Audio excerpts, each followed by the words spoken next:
Kes faraid yang keempat. Assalamualaikum warahmatullahi wabarakatuh. Saya Nurul Syazwani binti Rusmawi. Ini adalah name kad saya dan ini adalah nombor telefon saya 0112555169. Video ini akan menjadi lagi panjang daripada kes pertama, kedua dan ketiga. Okey.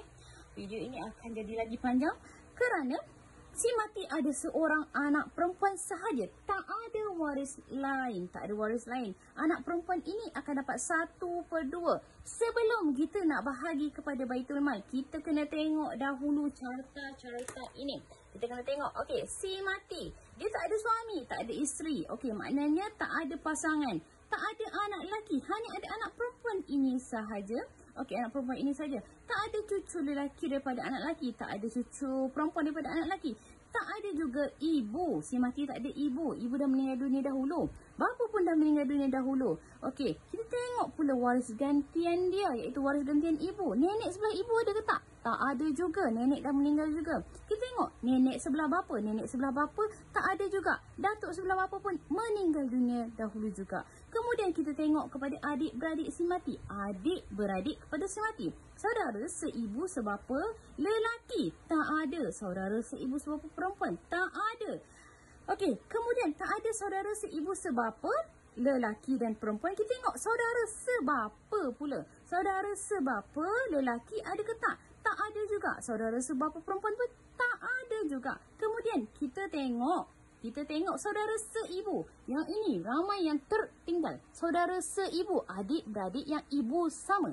Okey, tengok lelaki, tengok perempuan. Tengok saudara seibu lelaki. Adik-beradik seibu lelaki ada ke tak? Adik-beradik seibu perempuan ada ke tak? Tak ada juga. Kemudian kita pergi kepada anak lelaki kepada adik-beradik kandung. Adik-beradik seibu sebapa. Tak ada juga. Kemudian kita tengok anak lelaki saudara sebapa. Tak ada juga. Kemudian kita pergi kepada bapa saudara. Bapa saudara ni adik-beradik dengan ayah. Bapa saudara seibu sebapa. Tak ada. Kemudian kita tengok bapa saudara sebapa. Adik-beradik bapa yang ayah mereka sama. Adik-beradik bapa tapi ayah mereka sama. Tak ada juga. Kemudian kita tengoklah anak lelaki bapa saudara seibu sebapa, iaitu kita panggil sepupu lelaki. Sepupu lelaki yang ayah dia sama dengan adik-beradik ayah kita. Tak ada juga. Kita tengok anak lelaki bapa saudara sebapa. Tak ada juga. Kita tengok datuk saudara. Datuk saudara seibu sebapa. Tak ada juga.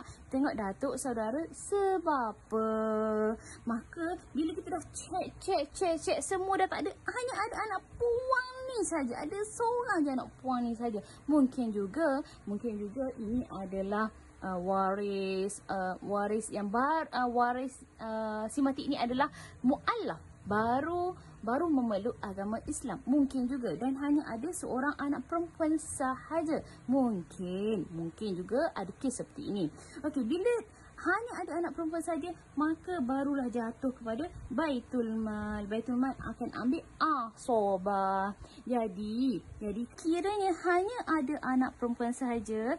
Si mati sebelum dia meninggal dunia, kita letakkan tempat kita di sini. Sekiranya si mati ni adalah diri kita. Diri kita ni ada seorang sahaja anak perempuan. Jadi kalau kita nak bahagi lebih kepada anak perempuan ini, kita boleh bagi menggunakan instrumen hibah, deklarasi hibah. Macam mana hibah itu berjalan ataupun bagaimanakah dokumen, apakah dokumen yang diperlukan, boleh sahaja kontak dengan Nurul Syazwani binti Rusmawi 0112555169. Okey, wabillahi taufiq wa hidayah. Wassalamualaikum warahmatullahi wabarakatuh.